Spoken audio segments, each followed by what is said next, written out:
these four things I know are true. Bob Knight proved it again. A general always outranks a chancellor. If the Sixers want to make the playoffs this year, trading Allen Iverson is not the answer.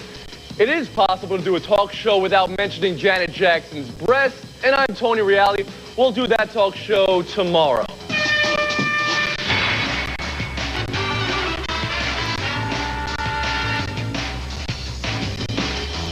It's Around the Horn, the show of competitive banter. Here's Tony Reali. Welcome back to the show that always offends the FCC. Today we're talking about the Sixers possibly trading Allen Iverson, college football's National Signing Day, and Brett Favre's toughness. All this with our national panel. Here they are. At the Los Angeles Times, it's J.A. Adande. What's up, J.A.? Hey, Stat Boy, Tom Brady wants his teeth back. Oh, come on.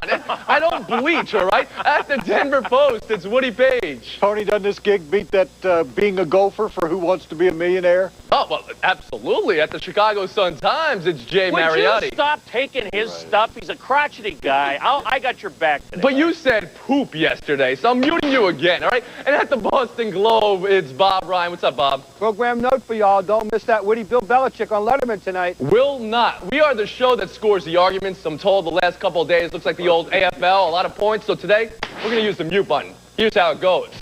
I judge these guys on points of view, style, and information. Good answers get 2 points, great ones 3. And I use the mute button here to penalize and direct traffic. We eliminate guys, so a one-on-one showdown in the end will determine the winner. Get it? Got it? Good. Let's light this candle. All right, you're with me, Woody. It's the first word. And those first words are, who the heck's in charge around here? After a day of speculation that Bob Knight would be suspended for a salad bar tip with Texas Tech Chancellor David Smith, the school officially reprimanded its surly coach but chose not to suspend him. Knight appeared before the Board of Regents and explained that the chancellor, not he, had instigated Monday's public confrontation. Guys, what's your reaction to Texas Tech's handling of the Bob Knight v. Chancellor? Around the horns of Bob Ryan. Bob Knight overreacts. I'm shocked. Use the word instigate to describe what the chancellor did is insulting the English language. Right. This is just the beginning of he's on the slippery slope now to the end of his tenure at Texas Tech. They will find out what he's really all about. Mariotti? Yeah, I mean, who's running that operation down there? I mean, the armadillos in West Texas, that was pathetic. The chancellor gets into a fight with them by the croutons. The president intercedes. And then Gerald Myers, the AD, in the middle of it. Tony, it's all going to come down to like everything else. If they win in the NCAA tournament, everything will be fine. Said if it, they Jay. lose early, you know what? The president and the chancellor did not hire Bob Knight, and Bob's right. It'll be the beginning of the end of Knight. Jay, you and Bob don't get it. You're overreacting. You're guilty of what you accused him of. Occasionally, he does step a little bit out of bounds. Occasionally? But he didn't. Who did he hurt? Did he hurt the cucumbers in the salad bar? No, I don't think so. Why? This was handled perfectly well. They had a conversation. He apologized. Move on. Let him finish with a very good Texas Tech team this year. Word, Woody. I'm giving Bob Knight credit on this for once because he actually said when he was recapping the event, he got a point. He said, right then, I think is where I was at fault. Right, That's Adande. the first time I've ever heard him take admission that he might have been in the wrong. He's never done that before, so maybe this is a sign he's changing. If he's willing to do this, and that's all we've ever asked, admit when you act out, when you're inappropriate. He finally did it. He should not have been suspended. You're right, Jay. This is a routine, though, that he's quite familiar with. This is what happened in Indiana for 25, 30 years. They keep on giving him second chances. He never apologized. Did he throw a chair? No, he didn't. He's done that before, Did though. he But hit here's somebody? the question, I guys. don't Hold on think so. 1 second, boys. Here's the question that we're going to ask here. 2.5 seasons away from maybe breaking Dean Smith's all-time coaching wins record. Is he going to do it at Texas Tech, Mariotti? No. There's a pattern here, by the way, that started back in October. I've seen these patterns in Indiana. Tony, he needs about 2.5 years. I don't even know if Knight gets out of into next season at Texas Tech because of what I said. These people didn't hire him. All right, Woody, go. You're so wrong. He's 63. He'll coach there until he breaks the record, and then you guys can admit you're wrong when he has to be considered. Bob Ryan, quick last word. I got the perfect place for him to break the record. Fresno State. All right. Talking about the talk right there. Let's move on, boys. If you think Texas Tech has leadership issues, check out the chaos in Miami, where Dan Marino resigned from the Dolphins front office 3 weeks after becoming Senior VP of Football Operations, a nebulous post with ambiguous responsibilities. Check out Greg Cody crushing them all in today's Miami Herald. Dan Marino did something on Monday that he never, ever did in 17 seasons as a future Hall of Fame player. He embarrassed the Dolphins. It makes Marino personally and the club collectively look bad, lost, and adrift. Guys, who looks worse here? Dan Marino or the Miami Dolphins? Around the horn, J.A. I'm putting this one on the Dolphins. If this was the solution, they must really have been in trouble. You're going to bring in a guy with no personnel experience, a guy who clearly, as we see now, was not dead set, didn't have his heart set on having the job in the first place. It shows that the leadership right at the top didn't have any clue about which direction the franchise is going. This is much worse on the Dolphins. Marino can go back to the studio and everyone will like him again. The Dolphins have to go back to the AFC East where they're in trouble. The Dolphins were trying to bring Marino back into the organization. Both sides ultimately decided it didn't work. Where's the embarrassment? It's happened to all of us where we've had chances and cut back from that. I think he's better off being in TV. Next year, he's eligible for the Hall of Fame. That will not be sullied by anything that might happen this year. There's no embarrassment. The front office embarrassed. Wayne Huizenga, the owner, did not define roles before the press conference. That press conference was very confusing. Marino didn't know what he was doing. Rick Spielman has the personnel power as the GM. Marino thought he had it. He realized he didn't, and he escaped through the hatch. That's the story, Woody. I don't know what you said. Woody, let Bob Ryan take this one.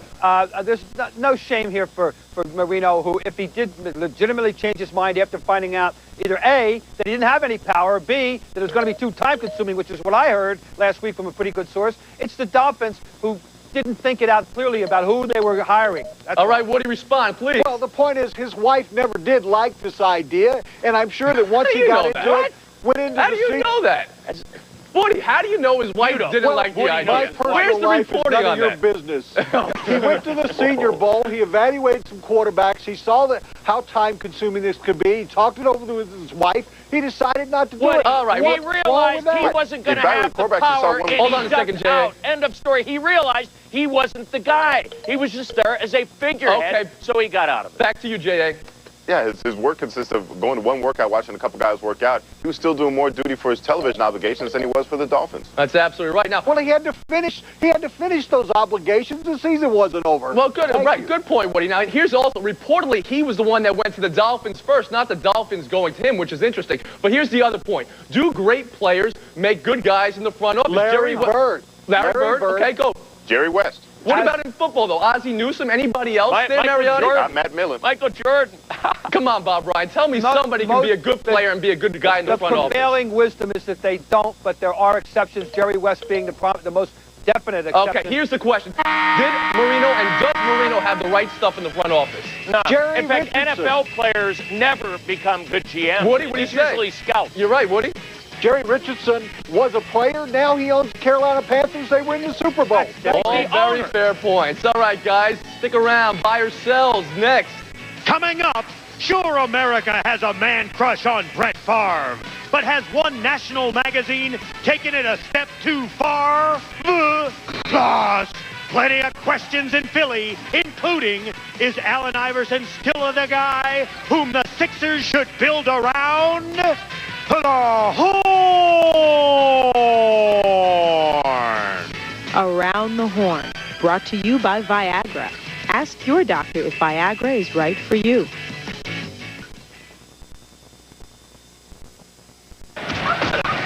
Buy or sell? I got your buy or sell time right here, so let's keep it moving. Leading off, the Los Angeles Dodgers are now officially in the Greg Maddux sweepstakes. The future Hall of Famers spoke with Dodgers pitching coach Jim Colburn, while manager Jim Tracy talked to Maddux's brother Mike. Agent Scott Boras says the 37-year-old Maddux is talking to 4 or 5 teams, but has no timetable to sign. Buy or sell the Dodgers' pursuit of Greg Maddux, Adande?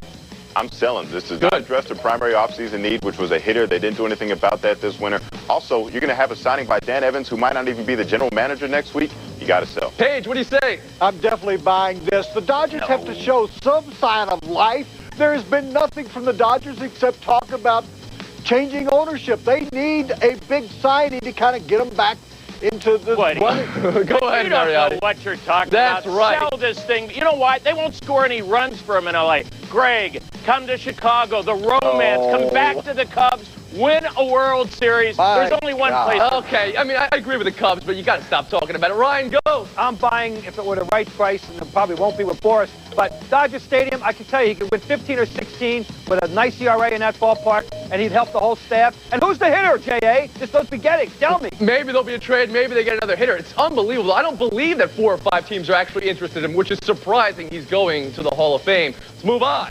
Bad times in Philly.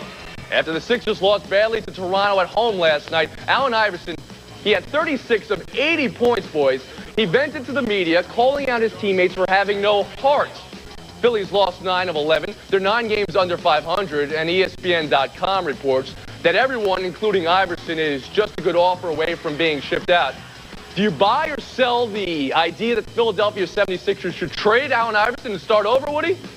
Absolutely not. I'm selling this. They let Larry Brown get away, and that was the beginning of the end. And then when Iverson got hurt, they just went into a tailspin. They need to surround him with great talent. He still remains the franchise player. Been the problem all along, Mariotti. I'm selling him. It sounds like a great idea, but who are they going to get for him? That's easier said than done. No, Woody's right about that. He leads the league in scoring and steals, and they need another big-time scorer. Always does. Ryan, go. Oh, I'm selling also. Who'd buy a ticket to see them play without him? They got to the finals with other cast members. They need better players. They can keep Allen Iverson. Adande, you agree? Make it a sweep. I'm Sure. selling 2. In the Eastern Conference, all you need is 1. You get Iverson in there, you're automatically in the mix. Just get it. A couple good role players away. The way they had it 2 years ago, 3 years ago now, when they went to the NBA Finals, they'll be right back there. More than any team in NBA history, they're a one-man team. And it's not even a big man like Duncan and the Spurs. It's a little man. Hold on to him. No athlete in Philadelphia now, or maybe ever, more beloved than Allen Iverson. Let's move on. In the land of the blind, the one-eyed man is king. So it might be for the New York Knicks, who beat Eastern frontrunners Indiana last night at the Garden. New York has won 8 of 11. They're in 7th in the JV Conference, but they're 17 and 14 against the East and 10 and 4 in their crappy division. I know it's a slim chance, boys, but buy or sell the New York Knicks making the NBA Finals this year. Go ahead, Mariotti. I'm selling. Last time Lenny Wilkins was in the NBA Finals, Woody didn't need Viagra. Whoa, That's how long ago that whoa. was. No, come on. Detroit and Indiana are the class of the East. Sell this. Wait, what about the New Jersey Nets? They've won it 2 years in a row, Mariotti. Go ahead, Ryan. Who's Lawrence Frank? Come on. I am selling. They will finish 4th, get a home court, but they are not good enough in the playoffs to beat 2 of the other 3. They'd have to beat 2 of the other 3. Indiana, Detroit, Jersey. They can't do it. Adande, go.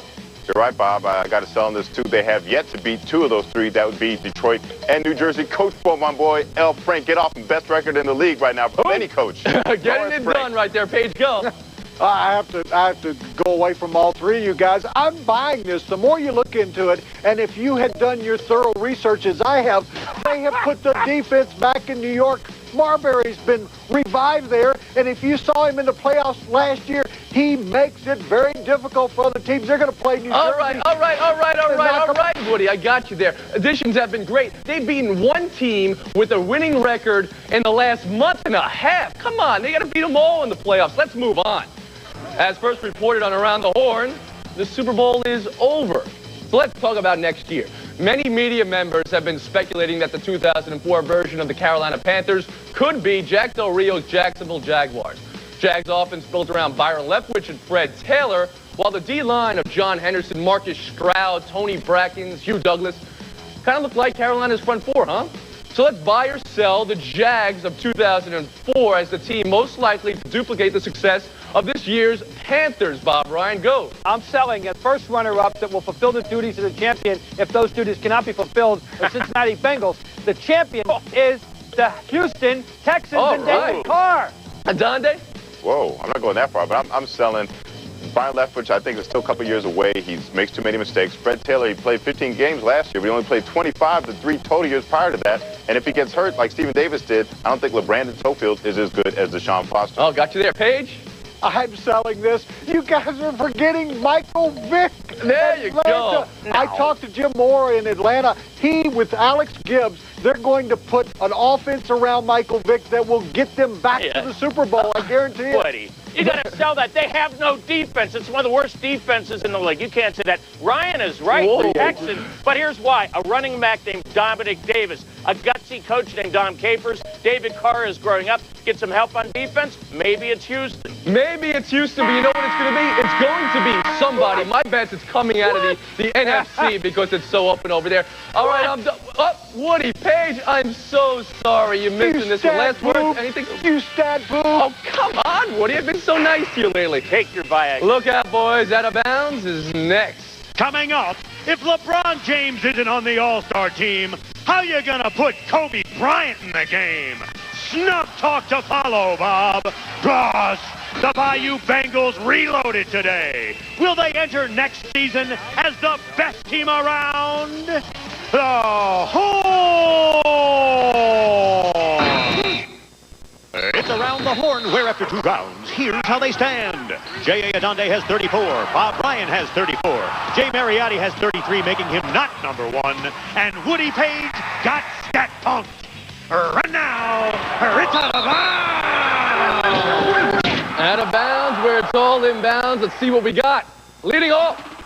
Did you hear? Janet Jackson showed the world her right breast at halftime of the Super Bowl.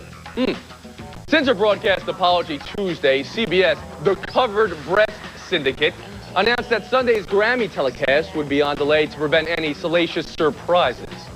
Boys, did the Super Bowl halftime show make you more likely to watch the Grammys on Sunday, Jay? No, I've had enough zany entertainment for my month here, but I can tell you this. Something will happen. Why, Tony? Show business more than ever about topping this. So we look for the formula. Hold on one second. You followed up poop yesterday with zany today. What's next? Splendid? Wait a minute. Let me finish here. Janet Jackson needed attention. She needed to sell a CD. So who's next? Christina Aguilera. We aren't talking about her. She's going to do something on Sunday night. I'm going to cover my eyes. Is she going to do something wacky, Jay? Madcap antics? Is that where you're going next with this? I think you got to watch. Normally, I'm not a big Grammy guy. I prefer the Video Music Awards because you know something crazy is going to happen there. But I'm interested to see if they can have some fun with this, kind of like when David Carr and Houston Texans made fun of the Joe Horn cell phone incident. Let's see if someone can take it to the next level. But that wasn't even get America to relax. That wasn't even close to funny, Adande. Go ahead, Ryan. Good. No, it like wasn't. that. Come on, forget it. Not funny. Go ahead, Ryan. I haven't watched the Grammys since they stopped wearing tuxedos. Nobody my age watches the Grammys because all the awards we care about are given up off stage. But I would say if she has a sense of humor, she'll show up in a moo-moo. Mariotti, quickly. Remember, the Bush administration is not proposing $300,000 fines here, so that may be an issue, but I doubt it. You know what I need a lot less of in my life? Award ceremonies not called the Oscars. They give Milli Vanilli forget it. The Grammys are done. New Age, best new age album, forget about it. Let's move on. Get that out of here. Forget the information age. We're living in the list age. And the latest is the Men's Journal list of the toughest 50 men in America. Somehow you didn't make the list, Mariotti, but you know who did? Nope, you didn't. Brett Favre did at number 1. That put the Packer QB ahead of every soldier, cop, stat geek, fireman in the USA. Should Brett Favre even be on the Men's Journal Tough Guy list, boys? Bob? It's obviously not meant to be taken seriously. The answer is no. I could name 100 hockey players, 100 boxers, 100 Hollywood stuntmen, and 1 Tyler Hamilton I'd all take ahead of any quarterback in the NFL. Look, with all due respect to Brett, I mean, what he did Monday night after his father died, I mean, that is so difficult to deal with. But we're talking about people dealing with life-threatening diseases, soldiers, firefighters. I mean, Bob's right. It's just a list. But still, Brett Favre, he's not even the toughest football player, the most... Well, tell me who it's going to be, Jay Mariotti. Come on. Any soldier. Pick a soldier, pick a firefighter. Okay, go ahead, Adande.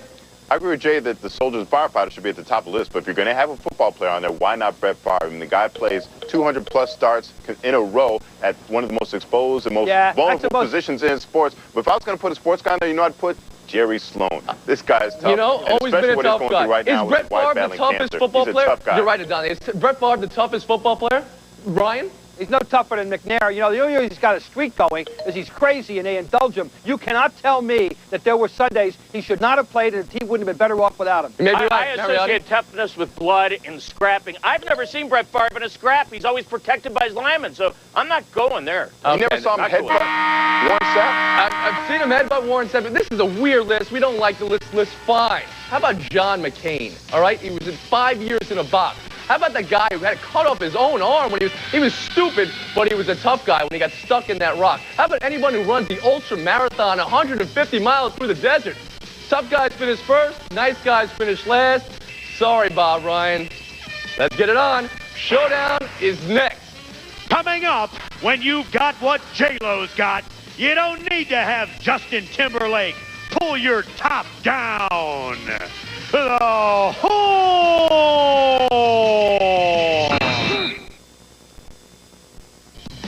Around the Horn, brought to you by Nintendo. Who are you?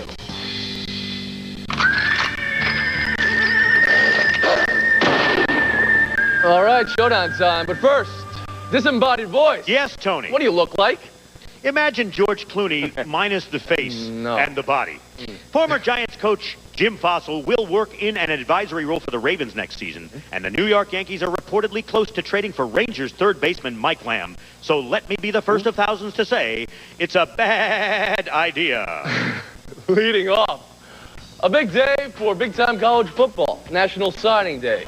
At the top of the recruiting class list is LSU, who landed center Jeff Byers, and receiver Fred Davis, and also USC, who landed a bunch of blue chippers, including wideout Xavier Carter. Guys who will have the better season in 2004, Tigers or Trojans. Adande, 15 seconds, go.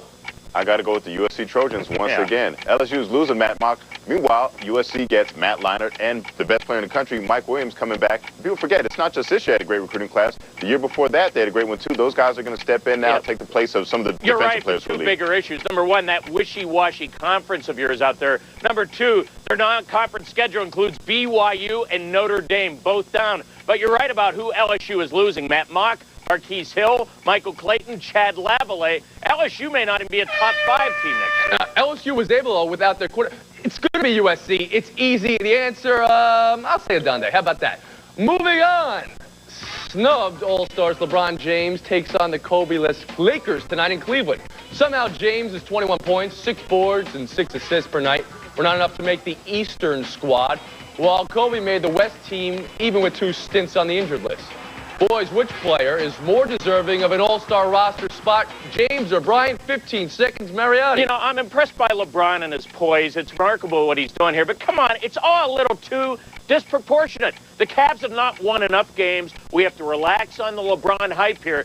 Kobe Bryant is still Kobe Bryant. He's having a little bit of an off year, but he's still a man I want to see in an all-star game. You always got to try and rain on LeBron's show here. Let's look at the fact that he's turned the Cavaliers around. They have 6 road victories. You know what? That's only 2 fewer than the Los Angeles Lakers do. The Cavs used to never win on the road. That's all LeBron, averaging 26 and 6. He's made more to that franchise. Look where the Lakers are. Kobe's brought all the drama around to the team. Game needs LeBron. It's a sweep.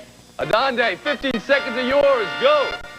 Amazing thing happened this week. UCLA offered Carl Durrell a contract extension. He actually turned it down. First of all, I have no idea why they're offering an extension after a disappointing season. It ended in a loss to some bowl game. I don't even know the name up in Northern California. But for Durrell to turn it down, it's finally someone doing the right thing, putting results ahead of pure greed. Absolutely great story. That's going to do it, folks. We're on a 23-and-a-half-hour break. See you Thursday. Around the Horn.